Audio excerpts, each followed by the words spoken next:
favorite TV, advancing kingdom lifestyle.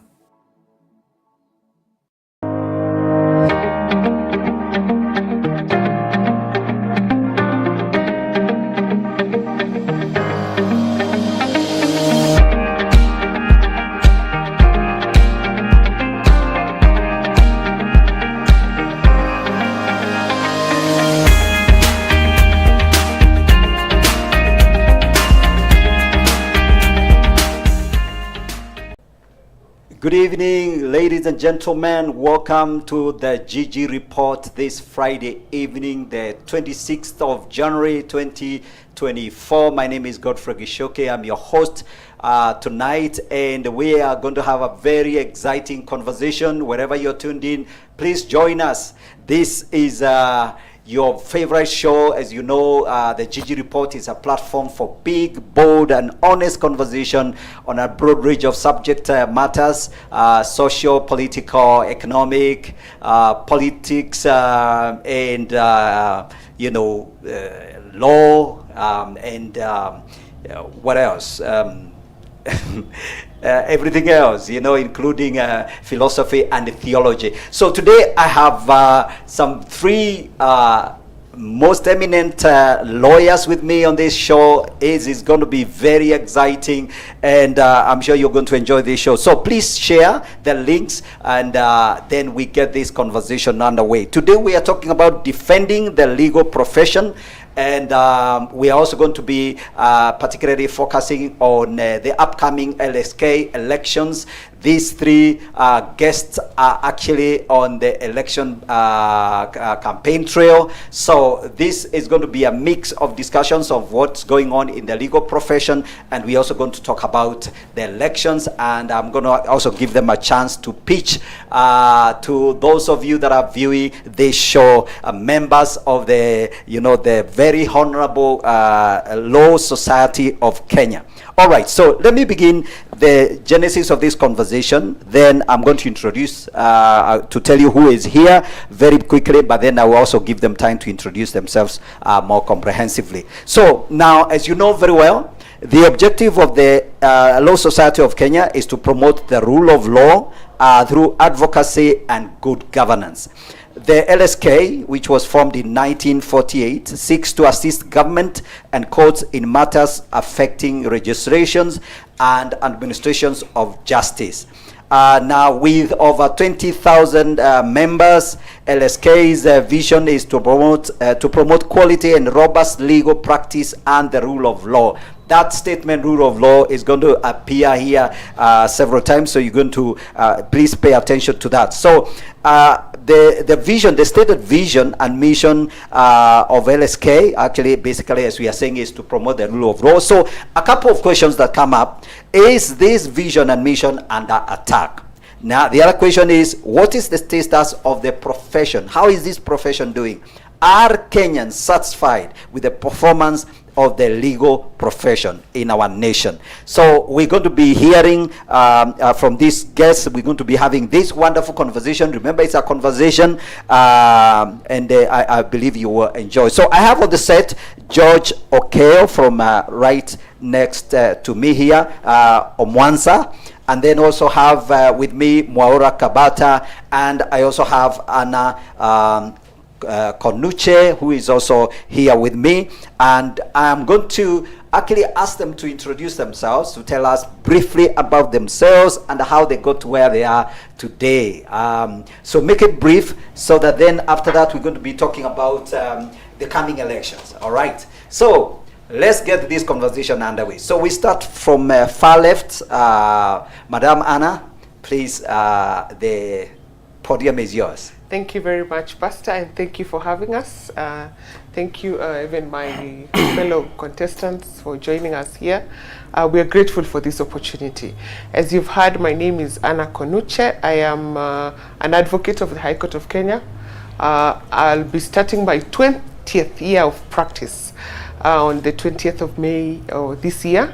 So I've done quite a number of years in the profession. I have experience across the breadth of the legal profession. I started off in private practice, then joined government in state law, which is now known as this, it used to be called the Attorney General's, but now it's called State Law Office. Okay. Then moved off to academia, a brief stint in corporate, and then back to academia. So I could say I've really had an experience across the field, almost all the fields in the legal profession. And I have now seeking votes to represent the society as their vice president, having risen in the ranks, having interacted with members, having listened to them, and understanding the society very well and the needs of the society. I believe that I am the right candidate for this position. Thank you, Pastor. Welcome. Welcome. That's Anna for you. All right. So right next to Anna is this gentleman, Mwaura Kabata. Please introduce yourself as well. Thank you so much, Gigi, for this opportunity. My name is Mwaura Kabata. I am currently serving as a council member with the Law Society of Kenya. I also convene the Public Interest Litigation and Advocacy Committee of the Law Society of Kenya. We have served successfully and diligently in regards to the mandate that the Law Society has to the larger public. I do convene the Public Interest Litigation Committee of the Law Society, so I can confidently say that we have diligently kept the faith. Yes. We have had the honor of restoring the good glory that the Law Society had, and we have in fact assisted government in getting back on track onto what is the governance question and on the mandate that government has towards its own people. So that even today as we speak, you saw the Court of Appeal pronounce itself on one of the petitions that the Law Society of Kenya had filed, which we filed under the Public Interest Litigation Committee in regards to the question of the housing levy. And it is a pride to even say today that God has seen us through, and that there is a directive that all those funds that were collected from the defenseless Kenyans be returned back to them. I have 8 years in practice in this profession. I have served diligently for 6 years in the Law Society, and I mean the Law Society committees. And I believe that the venture that we go into is one that will elevate the society into a spiritual as well as a beneficial level to its members and the members of the public. Wonderful. Yes. Wonderful. That's Mwaura Kabata here on the set. Right. So next to me is George. So George, tell us about your career, how you got where you are today. Thank you, Pastor Gigi, and your entire team. My name is George Omwansa Okenyo, an advocate of the High Court. 14 years this March. I was admitted on 10th of March 2010, and I'm glad to say I'm a member and a proud member of the Law Society of Kenya, which I have served for the last 8 or 12 years in different capacities. I have served the Law Society as a general member to the council. I've served as a chair of the Audit and Risk Committee. I have served as a chair of the Practice, Ethics and Standards Committee, and several other assignments that the members have been able to give me the opportunity to serve. I practice in Westlands at the Mirage building. My law firm is called Okenyo, Omwansa and Associates, and I've been in practice for 13 straight years. I am glad to be here, and I am ready for the engagements. Asante sana, Gigi. Wonderful, wonderful. This is amazing. So, like we have said, we're going to be talking about the first part of this conversation. We're going to focus on the elections. I'm going to give this this wonderful lady Anna and these two gentlemen each about 3 minutes. And they are going to pitch, as it were, because I know some of you members of the LSK are actually watching this show. And those of you that are watching, make sure you send in your questions if you have any issue to raise. If you think one of these gentlemen or Madame Anna, who is here, is not qualified to be your vice president, which is the position they have applied for or been nominated, that they are going to be seeking your votes for. So you're free to comment and let's engage. So I'm going to give you, like I had said, each about 3 minutes. Now, what you're going to do is you're going to pitch to the members of the LSK, because those are the people who cast votes, right? And tell them why they should actually consider you as the best candidate for the position of the Vice President of the Law Society of Kenya. And I think it's a term of 2 years? 2 years, yes. 2 years, Yeah, a term of 2 years. Okay, wonderful. So, Madam Anna, you can start. That's your camera, and just go for it.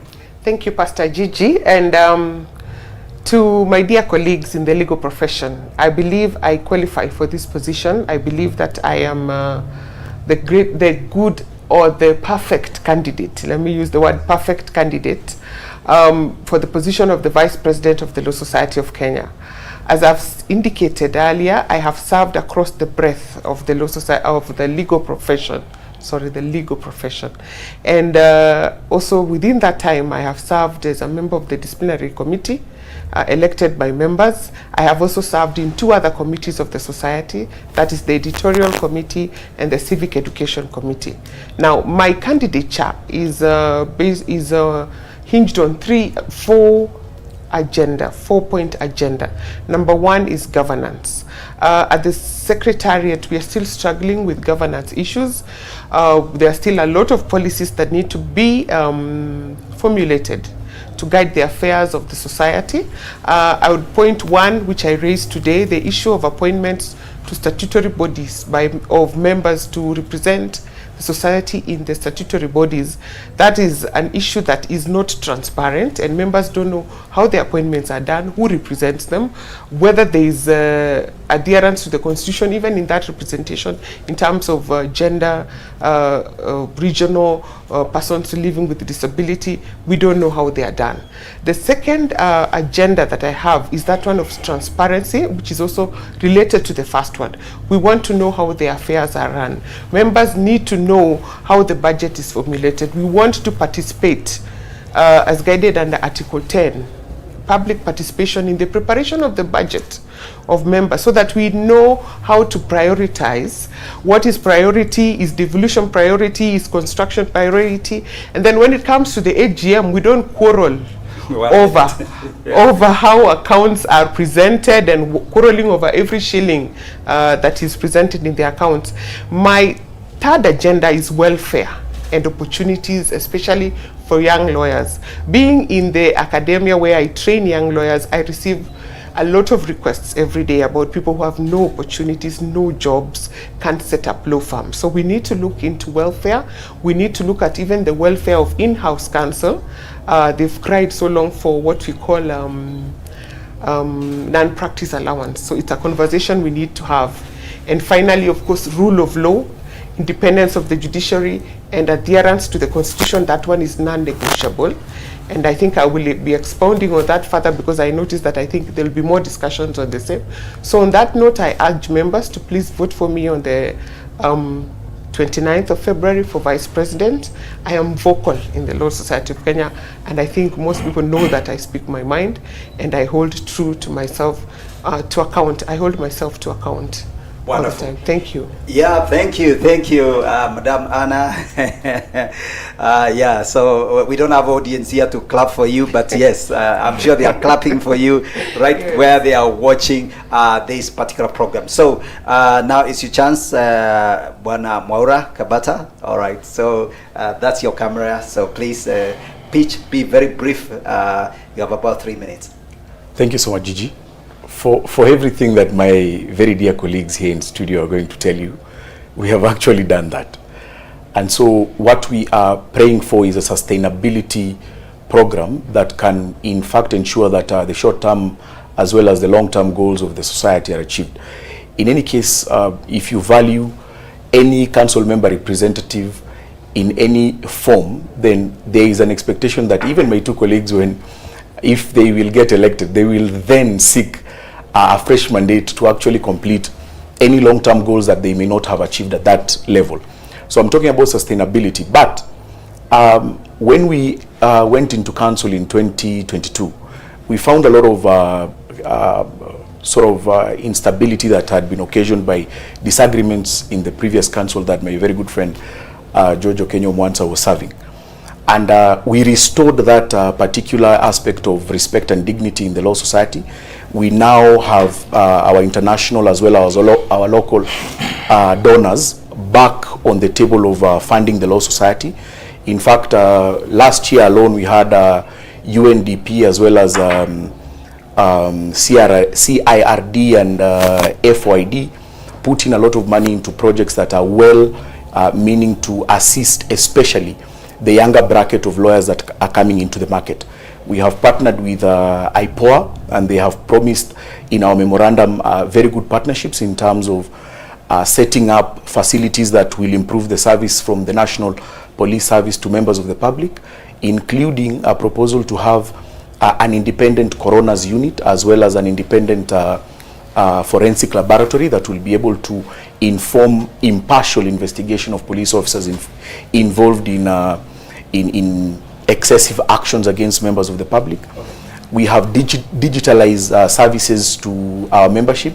This happened through the stakeholder engagement with the judiciary. Now our members are getting online services, including the practicing certificates from the judiciary, the notary public from the judiciary, as well as the commissioner for oaths from the judiciary. We are now engaging a software developer to improve our ERP system to enable us to track effectively, as well as to address the question of financial management. And so in another 1 month or 2 months, in fact, before we even go to the next term of council, we will have a new platform that will be able to offer services effectively to our members. There is a key question that we are not addressing, which is the key question as to health, mental wellness and health. And the proposal that must be answered is that we need to make it compulsory. We need to have an effective way of addressing our members' health issues as well as their mental wellness. We are in a period where we have virtual forums everywhere. We no longer go to court personally, and so the interpersonal relationships have dwindled. And so we encourage that as part of the mentorship programs that we are having, we are doing the physical meetings so that we have our members engaged at each particular level, young lawyers, mid lawyers, as well as senior lawyers, to enable to harness the relationships that build up a fraternity, which we call the bar. Okay. And so I'm saying that I'm the right candidate. I have been doing it, and I will do it. All right. Thank you. Wonderful. Wonderful. That's Mwaura Kabata for you, and amazing. Thank you very much indeed. I'm sure your colleagues are watching and following very closely, and they are picking up the points. All right. So now it's your turn, George. Your camera, that one. Yes, and in brief, and to be clear to the point, 3 key issues. Number 1, the welfare of our members. When you talk about welfare, we are talking about the branches, we are talking about the in-house lawyers and the private practitioners. Welfare is going to be very key in this particular term. Number 2, question of practice and the work environment. Work environment, we are talking about the opportunities available for advocates. There is a dwindling graph when it comes to work that has been, that was traditionally in the hands of lawyers, and it is now slipping away from our hands. That is the second agenda, and I'm going to be vocal about it, and I'm going to be aggressive about championing the practice and work environment of advocates. The third issue is the question of branches. The branches need to be empowered, because the branches constitute a very significant and sensitive part of this profession. Those are the 3 main ones, but the 2 which stand paramount are protection of the rule of law and constitutionalism. This one we do not need to belabor. We will need a vice president who can speak up to power. We will need a vice president who is able to speak when called upon.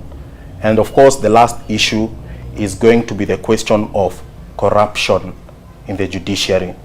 Corruption in the judiciary is becoming a menace. It is becoming almost unpredictable to sit in court and tell exactly what you can do or what the outcome is going to be. So to summarize, I'm just saying that those are the 5 key items: welfare, practice environment, in-house lawyers and their interests, rule of law and constitutionalism, and the branches must be empowered. Thank you. Wonderful, wonderful. Ladies and gentlemen, I believe as you follow this conversation, you've had these 3 candidates, Anna, sorry, Anna, Konuche, very, very articulate. These guys, in your profession, I appreciate that, you're paid by making sure you articulate issues for your clients. So I've got a couple, so we're going to leave that issue of election there. And I want us to dive to a number of issues that I want to raise with you guys, which I'm sure they are matters of interest, both for our viewing audience, people who watch Elevate TV. We have preachers, we have church people, we have families, and now they can see I have 3 lawyers with me here. And there are some questions, actually, some of our viewers may have. And so I really want us to deal with a couple of those we can manage before we also look at what the social media platforms are telling us. Now, one of the issues I want us to dive into right now is a question of discipline. And the question is, has any of you been brought before the disciplinary tribunal? I actually checked that LSK has a disciplinary tribunal, and I believe that is to make sure that they put everybody on their toes so that they can abide by the rules of the practice. So that's something I wanted to ask. Of course, you can tell us if you have been under any discipline whatsoever, but more importantly, what are the grounds? If somebody is to be brought into discipline, there are people who are watching out there who probably have had not very good experience with a lawyer, and they wonder, does anybody really care whether these guys follow the rule of law? So maybe you can also talk about that, whether what happens with this discipline thing, and what are the grounds for somebody being disciplined. And I think we just go one at a time, one item, so you don't have to belabor. So let's start with my far right, Hannah. Have you been under any discipline, and what are the grounds for a member being brought under discipline? All right, thank you, Pastor. Fortunately, I have never had any complaint raised against me, both at the Advocates Complaints Commission and the Advocates Disciplinary Tribunal. Okay. As I mentioned earlier, I was elected by members in 2018 to represent them in the Advocates Disciplinary Tribunal, and I had a lot of interaction with all those issues that you're raising. And maybe I can just give a brief overview of what can get a member to face either the tribunal or the Advocates Complaints Commission. Now, as a profession, of course, we pride ourselves in self-regulation. In other words, the government has let us to regulate ourselves, discipline our errand members, and there's a procedure for that. And again, just to raise that there are 2 mechanisms. There's the Advocates Complaints Commission, where members of the public, if they have a complaint against an advocate, can actually report. And their main offices are actually at the cooperative building on Haile Selassie Avenue. And anybody is free to walk in there. If you have an advocate you have paid and he has not done what you required him to do, that's a ground for discipline. If you have an advocate who has received money on your behalf and cannot account how that money, he has not given it to you, and cannot account how that money has been expended, then that's a ground for discipline. If you have an advocate who has filed a case on your behalf in court and has not attended to that case, so that you have suffered, either the case has been thrown out or judgment has been entered against you, then you have a case against that advocate. And if you have an advocate who has, for instance, given a professional undertaking and they have not adhered to that, that is also another ground for disciplinary action. Other small issues, not taking out practicing certificate, so your advocate must be licensed to practice for every year. And how to know that? You check in the LSK search engine. You'll confirm whether your advocate is active. If maybe we also have what we call the SOPEC, Standards of Professional, it's a long name, I can't remember the rest. And there's a guideline of a host of issues that advocates can be taken to disciplinary for. Even social media activity that brings disrepute to the profession can also land you in disciplinary. One more point before I hand over.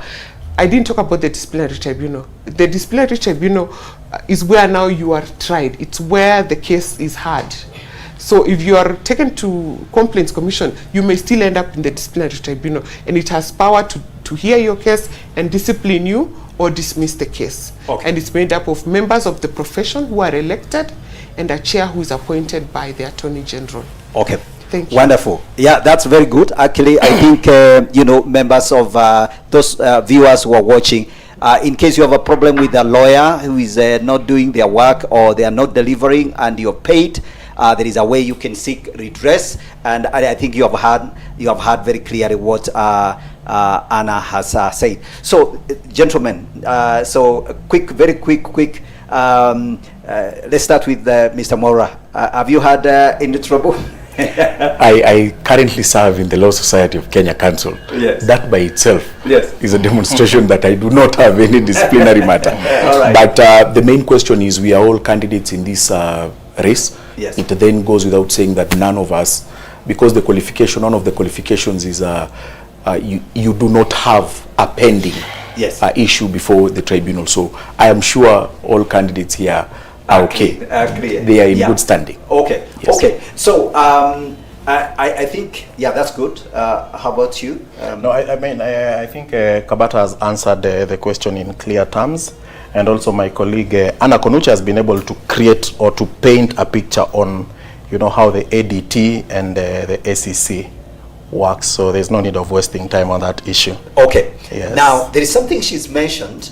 You know, so she's given grounds, on which somebody could be brought into discipline, but she's brought in something very subtle, which I want us actually to bring the issue of social media, and we're talking about, and we'll be coming back to that particular issue, very specific one. Yeah. But in general, does the society require that members that maintain a certain level of discipline in terms of what you can say on social media, what you can say, maybe you can write in a journal or something like that, things that you could say or write.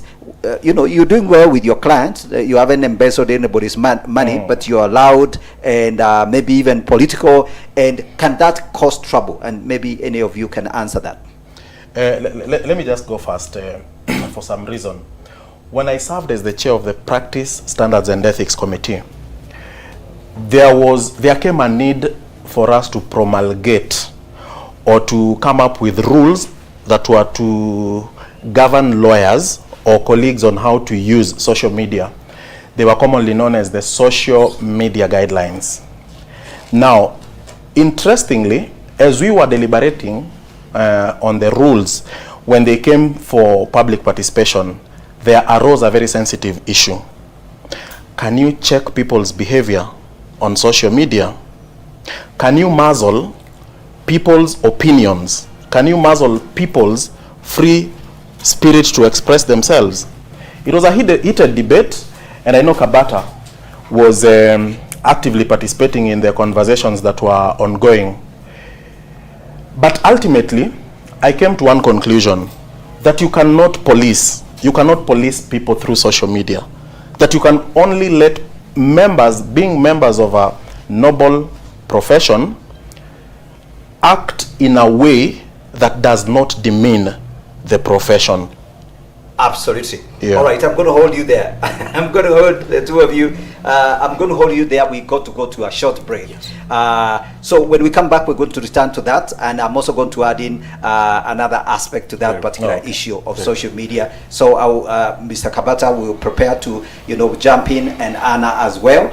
So the whole idea of, if you can say something in the public space, that then injures the reputation of the profession. So, ladies and gentlemen, we take a short break. I'm sure you're following this conversation. I'm going to be checking on the social media platforms some of your comments, and we'll be looking at that and bringing them into this conversation. So don't go away. Keep it elevated. We're coming back shortly.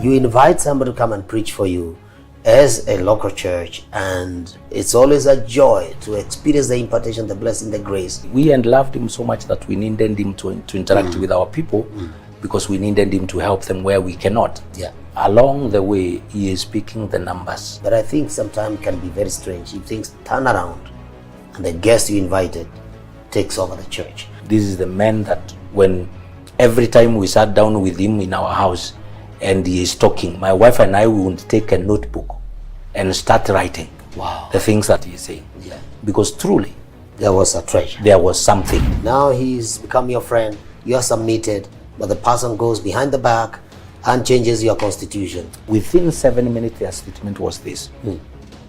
We have done the investigation and we have discovered that you are taking the church away, and that one we cannot let it happen.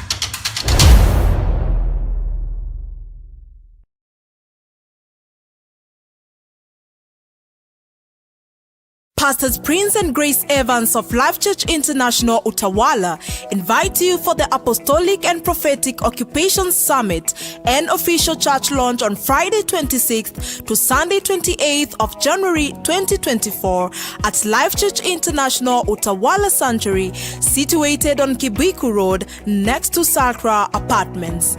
Sessions include Friday 6 p.m. to 9 p.m., Saturday 3 p.m. to 6 p.m., and church launch service on Sunday 3 p.m. to 6 p.m. Apostle David Juma and Pastor Asunta Juma, the founders and lead ministers of Life Church International, will be ministering.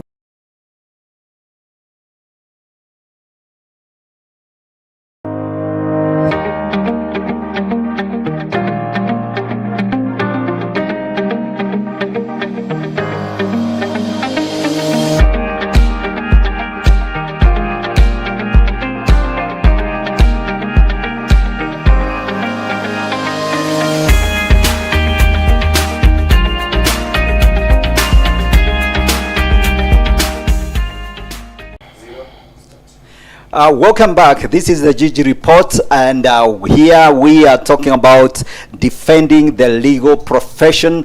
And I have three guests here, and these two gentlemen and a lady here, they are all candidates for the Vice President Law Society of Kenya's elections coming up next month in February 20. You said 29? 29. Okay. So this year's February is a leap year. So on that interesting day, that's when the LSK is going to be having its elections, and these three are candidates for the vice president position. So now, before we went to the break, we were talking about some of these issues of social media and some of the challenges. I think even just beyond social media, whether it's print or some statement you made in a certain forum, the question of can that be a ground for discipline? And so, George, you spoke to it. Let's hear your take, Bwana Mwaura, and then we can go back to Anna. But before we go to Anna, I will bring in something else. So, Mr. Mwaura. As rightfully put by my brother George, it is very hard to regulate freedom of expression. But then that right itself is not fully guaranteed. It can be limited. For instance, in terms of members of the public, whatever expression you make must be an expression that is within the law and it does not cause a breach of peace. Okay. So for instance, as advocates, there is a standard of etiquette that is demanding of an advocate, so that you can also be entitled to the respect by members of the public. It is impossible to say on one end that you have a fully unlimited right to expression, but that right is limited in accordance with the law. So for instance, and I like the point that you now throw in about social media. Yes, there's the Facebook account, the Twitter account, the Instagram account, and all those accounts may be your accounts, but it is expected that when you take the oath of office as an advocate of the High Court of Kenya, everything you do carries the stature of an advocate of the High Court of Kenya. So it is expected that you act as one, okay, even in your social circle. So even when you are out there with your colleagues, maybe having or making merry, it is expected that you carry yourself as an advocate. But even within those limited expressions, you still enjoy the right to express what is legally permissible. It is a 50-50 do or die, so that you are done if you do, if you're damned if you don't. So you're supposed to operate within what is just legally permissible. If it's my Facebook account, I can just say, I think I disagree with the President of the Republic of Kenya on this and this and this, but you cannot go ahead, say, to insult the office of the President, because then it brings about a position that an advocate, as a member of the Law Society, has taken a jibe at the office of the President. Okay. So it's a slippery slope. That's what they say. Okay. Yes. Very good. And so before we come to you, Anna, I want to throw in a current issue. The Supreme Court actually just this week actually pronounced itself and and said that they didn't want to hear a certain very senior counsel who was presenting a client before the Supreme Court, and they said, no, we cannot hear you, and you have to, something has to be done, so we can't hear you. You have to find somebody else. So in the light of that, is that I think the background to it, maybe if you have more information, and we don't want to mention the name of the senior counsel, but you can tell us what's going on here.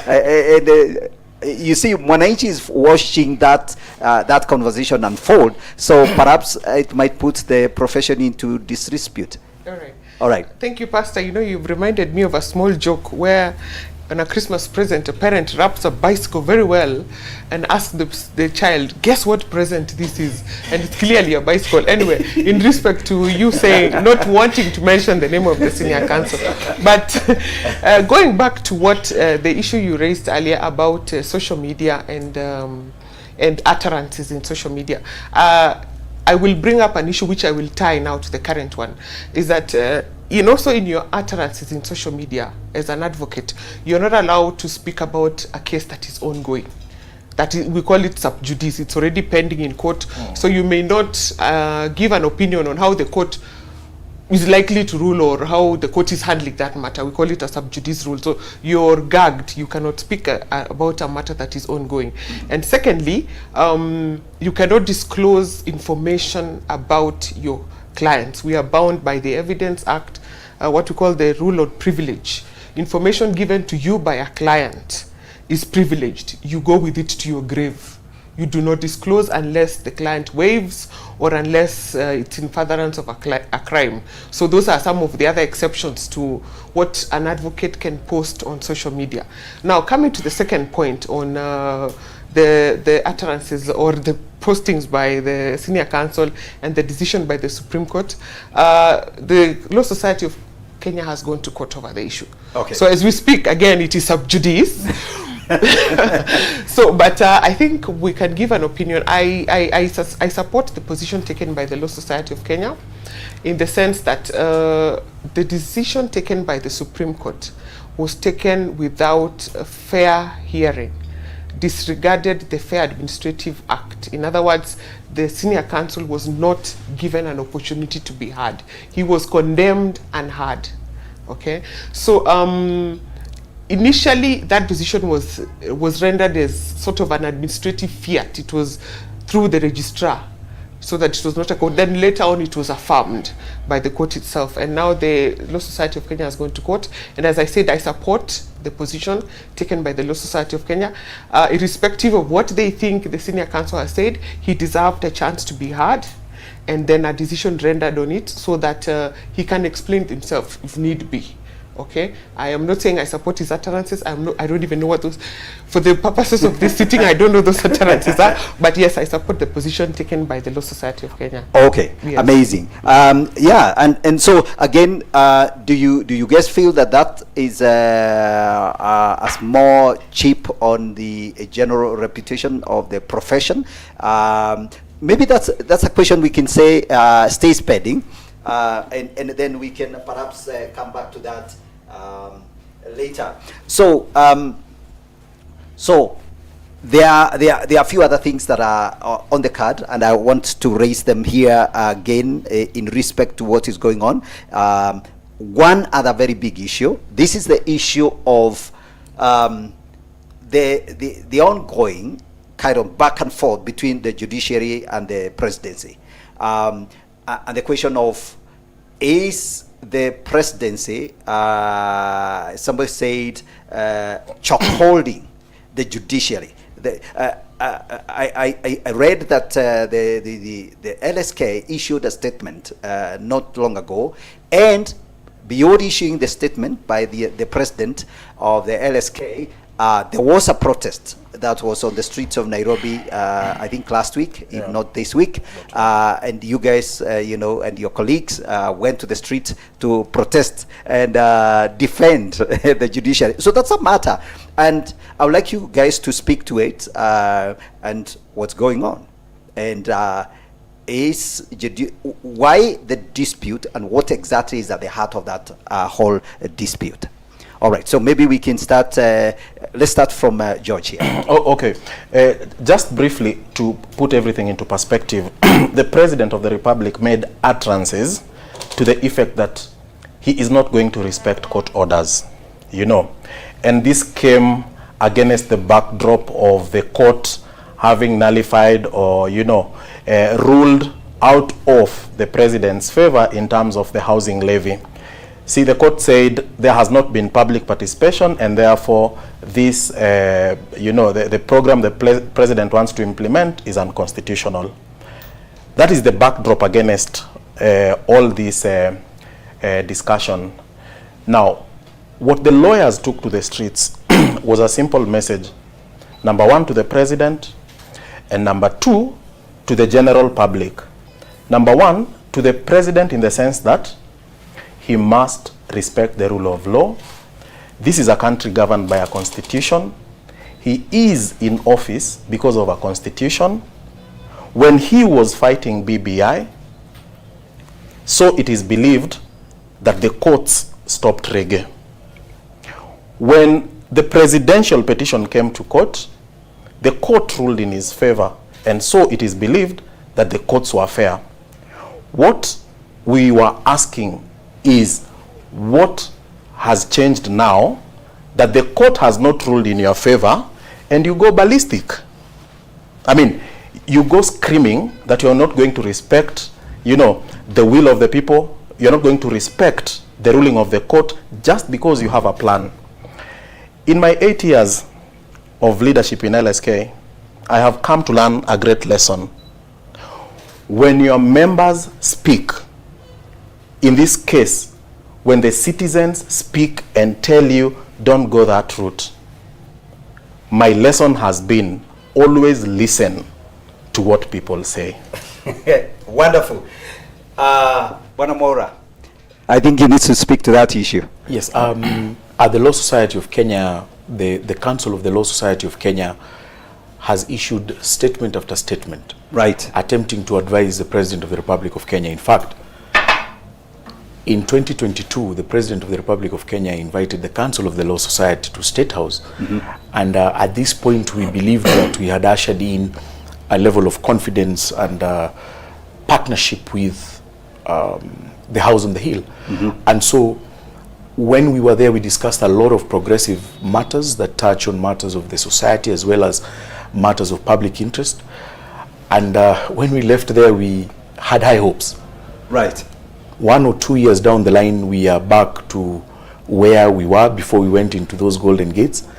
And I have to say that for some reason, there are persons who surround the president who may be misinforming him. In fact, he is a beneficiary of a court process. And so if he at one time had so much confidence and trust in that same system that gave birth to his administration, then he stands as the better anchor to protect and safeguard the independence of the judiciary. And so at the Law Society of Kenya Council, we formed a subcommittee that I was sitting in that realized it was important to bring in together members of the Law Society under the Nairobi branch to express our dissatisfaction at the ongoing spat between, and it's not even a spat, it's an ongoing one-sided attack from the executive to the judiciary. Sadly, the judiciary does not have press, the judiciary does not have police to enforce, the judiciary does not have a legislative arm to influence what it desires.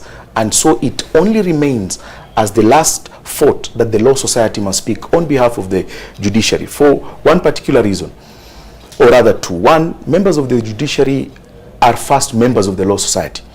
But then number two, the judiciary is the last front where the Law Society must address its issues.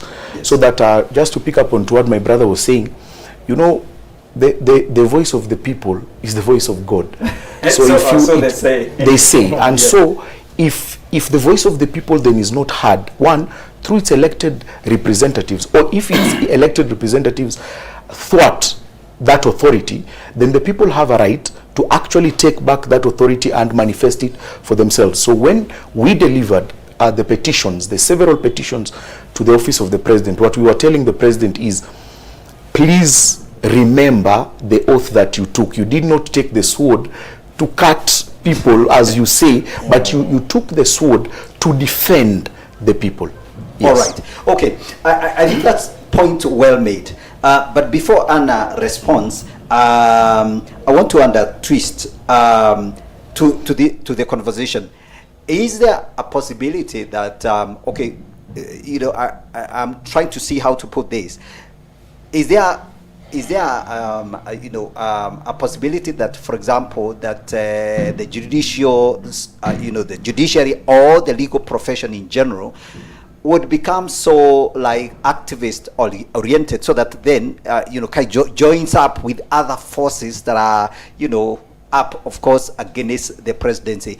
Do you think there is that side of that argument? And could the president be reacting to what he perceives as people who basically are innate just for politics, for purposes of politics? So maybe perhaps as you also respond to that, you know, kind of, you know, the back and forth between judiciary and the presidency.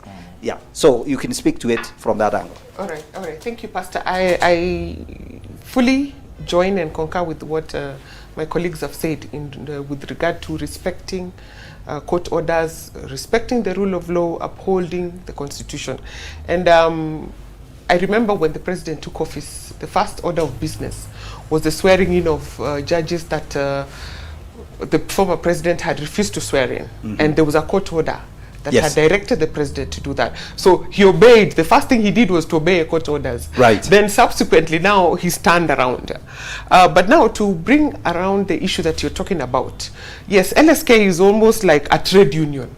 All right. But now trade union within the legal ecosystem. We speak for the voiceless. We speak against injustice. We speak in support of institutions that Mwaura has said have no voice. like the judiciary. They can only speak through the judgments. And if the judgments are not being obeyed, then definitely they are rendered, I don't know, they have no job really, basically. And the other thing is judiciary is also seen as the younger or the, how do I say, the less of the three arms of government. I would say the black child of the family to some extent, for lack of a better word. Right. In the sense that they do not control resources. Yes. They do not control. So, to that extent, they are amenable to control by legislature, which determines the budget. The judiciary can also tighten the purse and affect the operations of the judiciary. So sometimes that tactic is also used to make them play ball. So I know there is a judiciary fund, which I hope will become operational soon, so that they get their quota and nobody else can interfere with how they spend their finances. Now, on the issue of the president and whether he thinks the rest of us are possibly politicking and just being activists. I believe when the issue of the national housing was first raised, there was a lot of conversation around it, both on national, social media, TV. You know, there was public participation, and everyone felt that this thing ought not to have been implemented the way it was implemented and the time it was implemented. For one, there was even no law, there were no regulations, and people spoke about it. But you see what the government did, it went ahead with it. Okay. So it was given that the judiciary would disagree because you've not even followed the procedures. So my advice to the president is go back to the drawing board. Where did you go wrong from the word go? It is not the courts that are wrong. It is how is the foundation that you set in respect of the housing fund, in respect of all these other things that have been nullified? How has it been? Can we go back and ask ourselves, can we listen to what people are saying? As Mwaura says, it's the voice of God. What are people saying? We were not comfortable with it in the first place, but it was sort of bulldozed into the public. So I think we need to go back to the drawing board, let him go and examine where the mistakes were.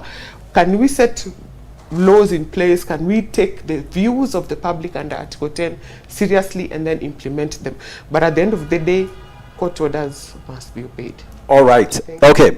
I think that's absolutely amazing. And those of you that are following this conversation, thank you very much for staying tuned in. I can see on the Facebook front here, Zade Onchiri, he's saying Omwansa George for VPO LSK 2024-2026. So somebody's already voting for you, and I believe that the others will make their voice heard as we go along. So because I know you know this show is very short, even though it's 1 hour. I mean, it's just short. There's one more thing I want us to address, and then now we can go back to the issue of you guys vying for this VP vice president position. One more issue: the issue of the judiciary wants to take services to Huduma centers. That came up this week, and I think it's become a hot potato. Is there a risk that you gentlemen and lady, your jobs and your remuneration at stake? What's going on here? Why the reaction? So maybe we can start. Let's start with George again. Okay, the question of transferring some of the judicial functions or judicial services to Huduma Center has not been received quite well.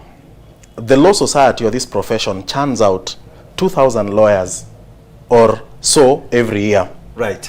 Then you come and say, in this small practice area, we are going to take away, we are going to hive off some of the services that should be handled by advocates.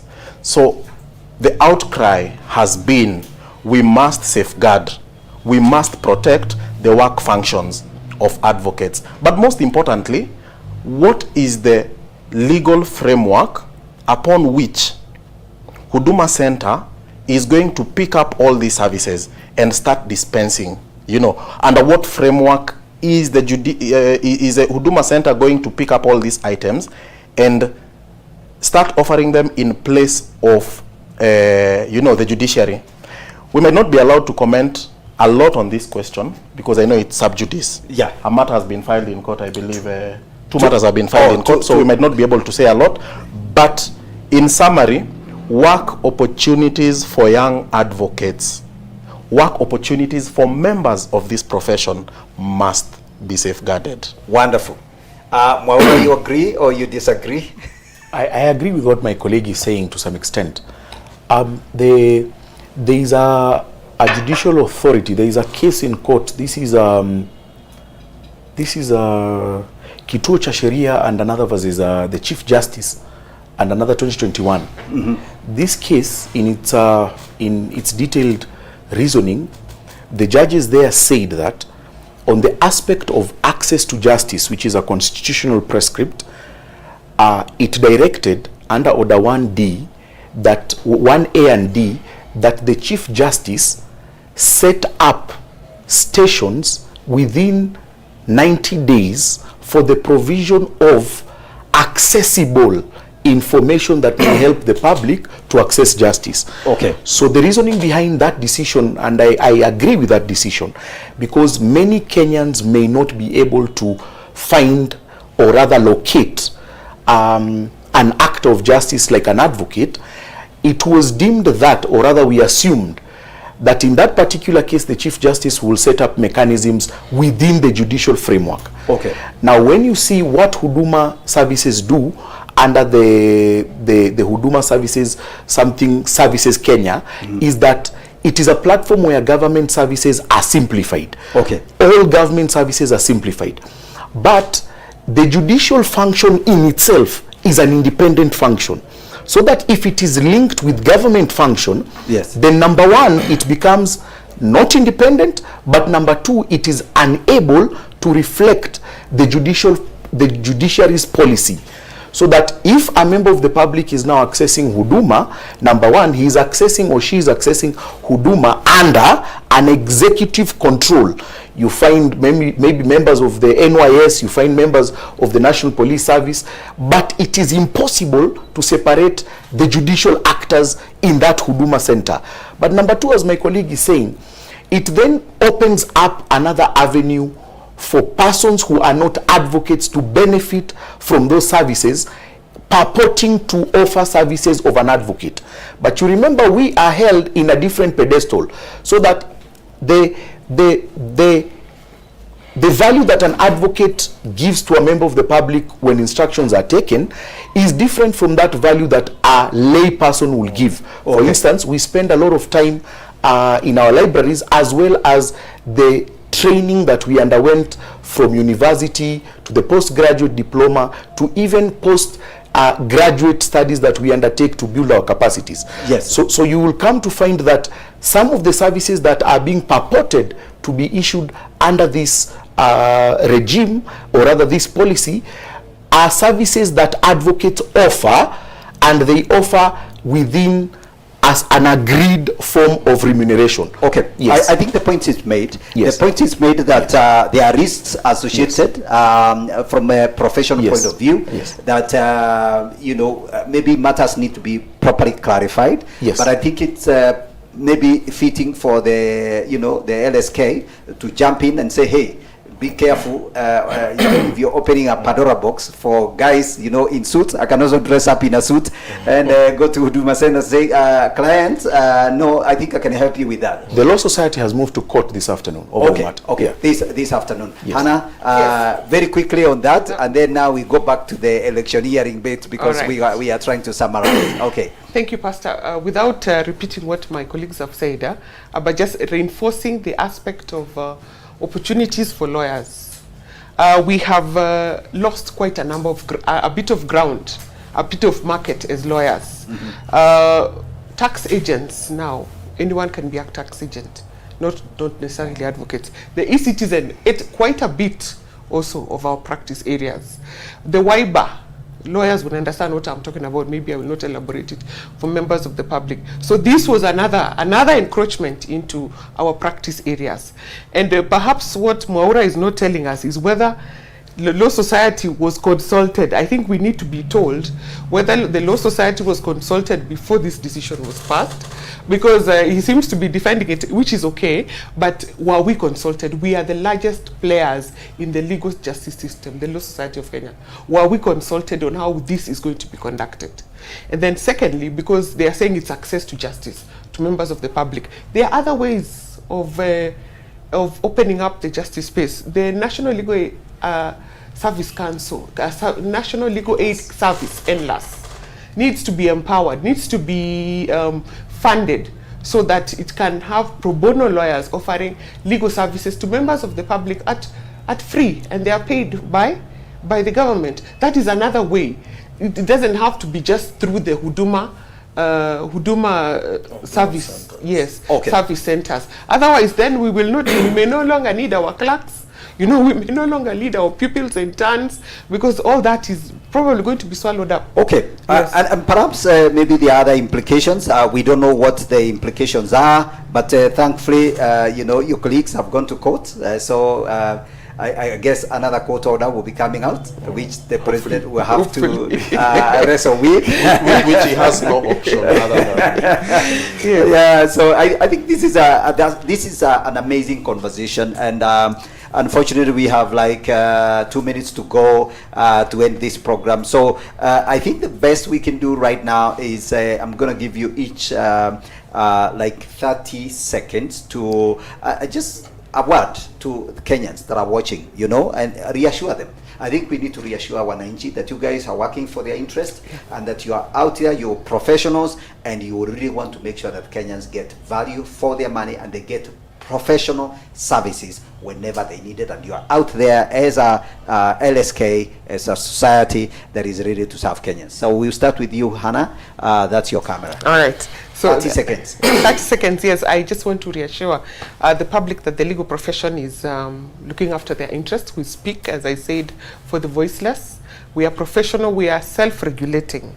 And my candidature actually covers all that kind of governance, transparency, welfare of members. And when I get into office, I will continue to ensure that this profession upholds the constitution, the rule of law, and caters for the welfare of its members, and ensures that advocates are getting their daily bread. Okay. Yes, thank you. Wonderful, wonderful. Mr. Mwaura. As I started, I said that whatever my colleagues will be saying, we have done it, or we are already doing it. One pertinent issue that affects all of us, Gigi, is the high cost of living. If you had a bank account with $6,000 if you had a bank account with $10,000 in 2019, and today is 2024, these are 5 years down the line, you no longer have $10,000. You have $6,600. So what I mean by this is just an expression that the cost of living has really gone high, especially on imported goods. So my word to the Kenyan public and anyone who is watching this is, we need to continue pressing on government to make life easier for all of us. It doesn't matter whether you are an advocate, it doesn't matter whether you are a person in an office or a person in the informal sector, the effect is the same. So I am just saying that as Kenyans, we continue encouraging each other, and we continue insisting on government to assist it to improve the high cost of living. Absolutely. Thank you, Gigi. Wonderful. George, 30 seconds, that's your camera. Okay, to the general public, I think the word for the day, or the last word, will be, let us all be eternally vigilant. Trust what the Law Society is doing. We are going to stand in between dictatorship, we are going to stand in between anarchy, and we are going to ensure that there is good governance. The cost of living must come down, and every single Kenyan must get a decent life and a decent livelihood. Asante. Asante sana. Thank you very much indeed, ladies and gentlemen. You've heard it very clearly from these two gentlemen, George and Mwaura, and my sister Hannah. Can I say something? My kids, I say hi to them. Yes. So hi to Imanda and Berur. see you shortly. Wonderful. Can we say hi to them? Yeah, you can say hi to them. All right, yeah. So yes, hi to the kids, Hannah's kids, and these two gentlemen. Maybe they are families. We are not sure that our kids are watching. No. It's okay. They must be We will following. give them the link. I want to thank all of you who have joined us and been on this show. Absolutely amazing. Sylvia Mwathi, thank you very much. It's not fair for the younger lawyers to have opportunities taken by the Huduma Center. Evangelist Sarah Odanga says, my vote is for my learned friend, Lady Soba. Oh, okay, yeah. So I think that has been a very amazing conversation, but we got to bring this to a close. And thank you very much, ladies and gentlemen, who have stayed on this show. I believe you are free to rewatch this program and actually to make up your mind, especially the members of the LSK, who of these three, candidates here best qualifies to represent your interests. That's all we had for you. This is a Gigi Report. I'm very pleased to have hosted this team and to bring this conversation to you. I wish you a very blessed weekend, and next week we'll see you another day. Keep it elevate, keep watching us, and make sure, remember to subscribe, and make sure you do the bell button. Every time we go live, you can see us and follow the conversation. God bless you. Have a great night. Wonderful. Bye for now. Thank you.